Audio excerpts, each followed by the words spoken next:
The next rule that we are going to learn about is our quotient rule. Now, quotient is a fancy word. If I remember right, it is Latin, and it is division. So we are going to look at the rule when we have divisions. You'll usually see division problems in this way set up like a fraction. Remember that fractions are division. So whenever you see a fraction in a problem like this, remember that that is division, and you want to use the quotient rule. So our first problem here is 27x to the 5th over 42x. Let me go ahead and get this erased real fast. And we can work this out by doing a full expansion. Okay, first we want to deal with, we got 27. So this is the kind of math you may want to use some scratch paper for. Help kind of guide your thinking, see what's going on. 27x to the 5th over 42x.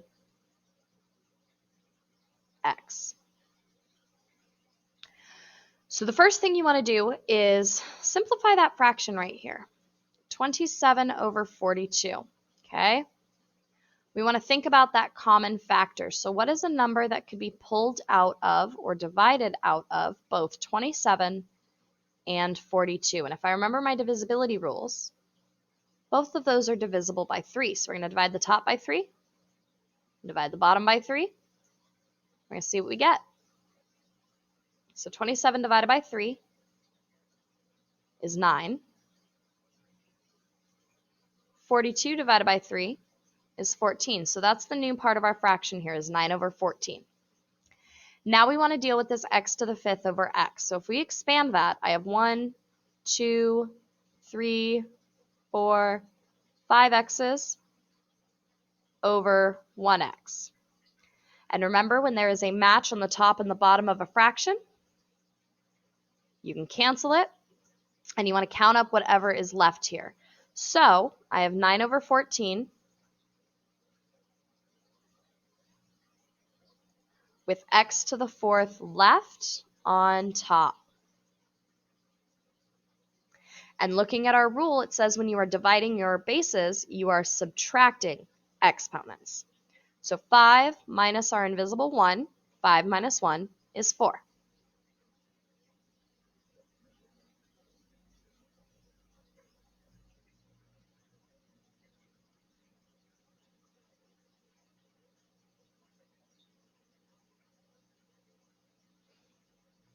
Okay.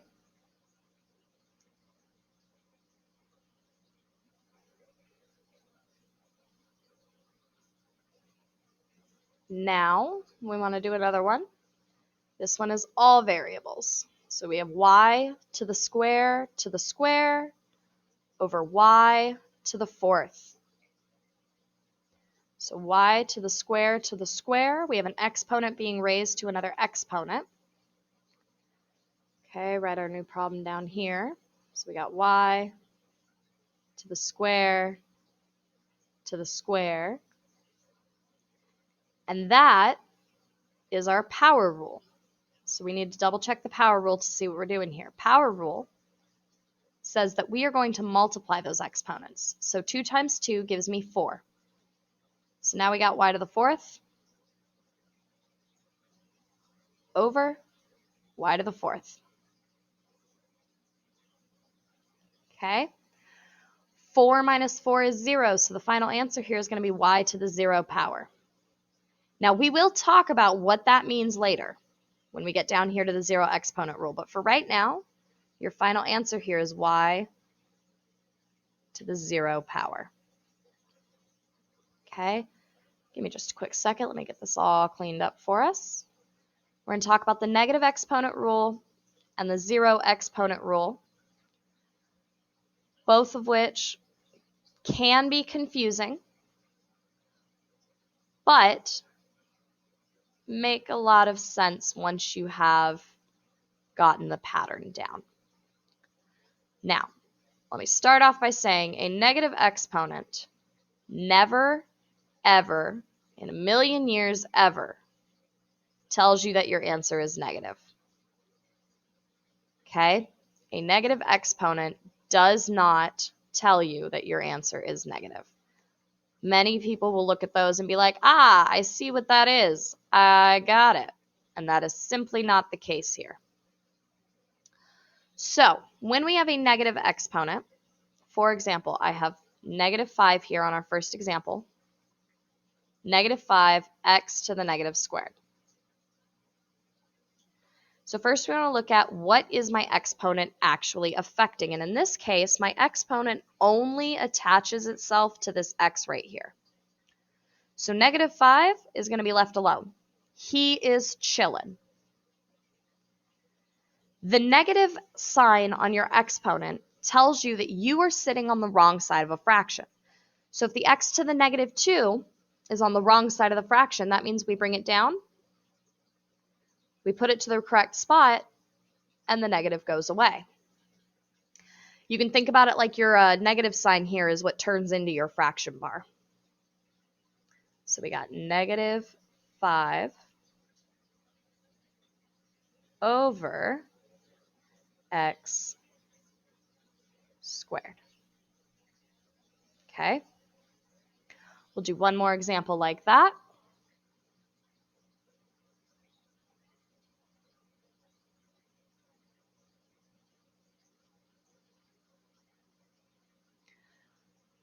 So we have 4k to the second power over 8k to the fifth power. Okay? So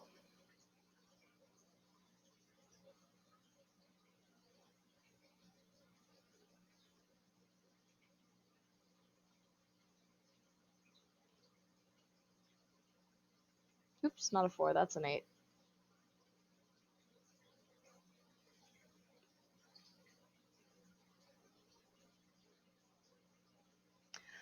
So the first thing we want to deal with is the numeral part. 4 over 8 will simplify down to 1/2. And now we've got the quotient rule here. So 2 minus 5 is going to give us k to the negative third power. Always remember it is top minus bottom when you do the quotient rule.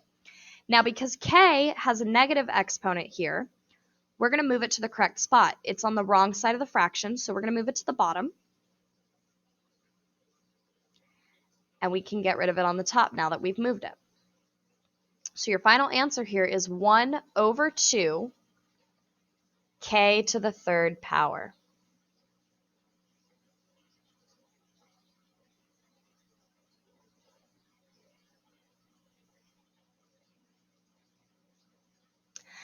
Very, very last rule here. Very last one is the zero exponent rule.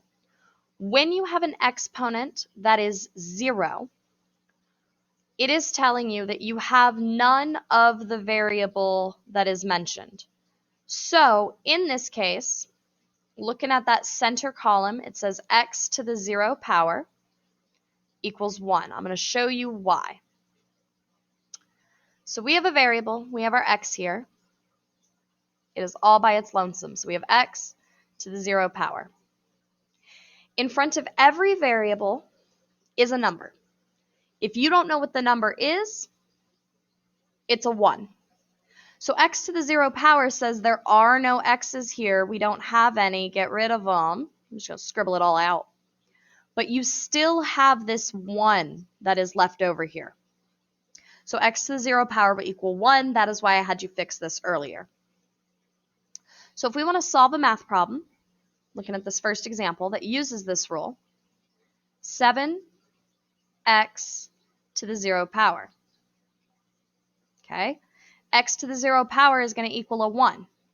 7 times 1 is 7.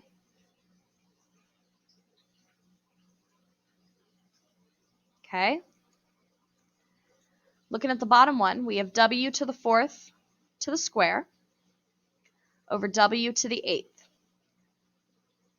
The power rule is what we start with whenever we have a power raised to another power, so W to the fourth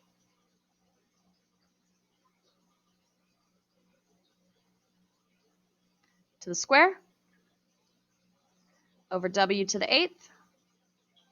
Power rule says we need to multiply those exponents on top. 4 times 2 is going to give me 8. So I have W to the eighth over W to the eighth.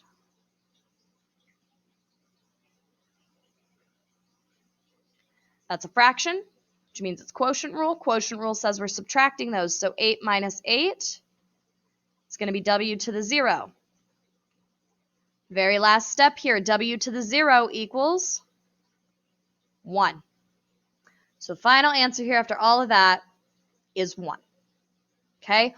We have just gone through, filled out this first page of notes. I'm going to go through and do one practice problem on each of the next 2 pages with you, and then that will be the end of our video lesson today. So we're looking at page 2 on this slide now. Zero exponent rule. If I remember right on the last page, anything to the 0 power equals 1. So 8 to the 0 power is 1. Okay, so there's our example for that problem. Negative exponents. Remember here that a negative exponent does not make your anything negative. A negative exponent just says that you are on the wrong side of a fraction. So r to the negative square is really 1 over r, or excuse me, that's to the negative 12. So 1 over r to the 12. And if you're curious about how to type an exponent in this, in Google, you will click on it. And then if we want to type that in there, okay, you're going to put our 1. We're going to put our 1, put our slash.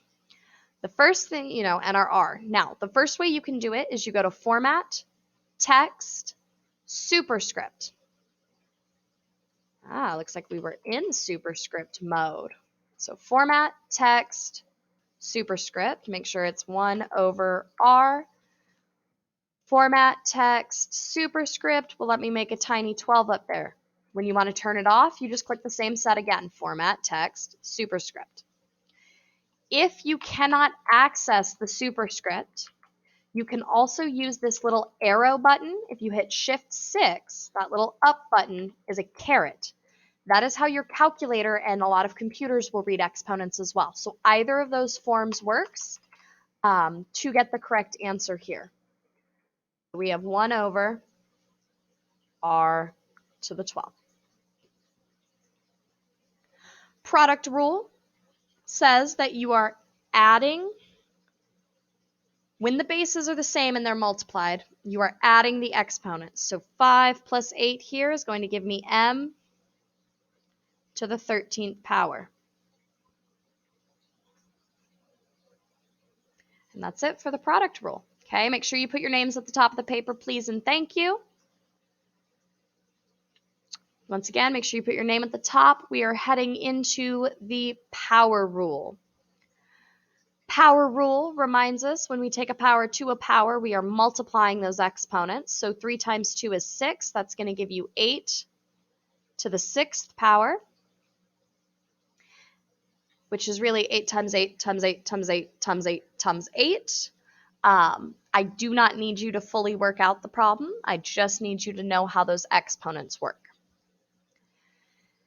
Now, we call this one the expanded power rule. This is the distribution. This is whenever you have something sitting outside of parentheses. Remember that the exponent gets shared to everything in those parentheses.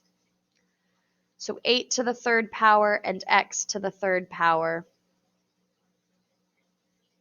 And if you want to get that good practice on your calculator, you can solve out what is 8 to the 3rd power. Okay. Be cautious because the exponent is only distributed to the things inside the parentheses. So like right here, it's a little tricky. Make sure you don't get tripped up. The last rule that you are looking at is the quotient rule. quotient rule says that we are subtracting our exponent. So in this case, I'm going to look at this middle one here. I have 10 squared over 10.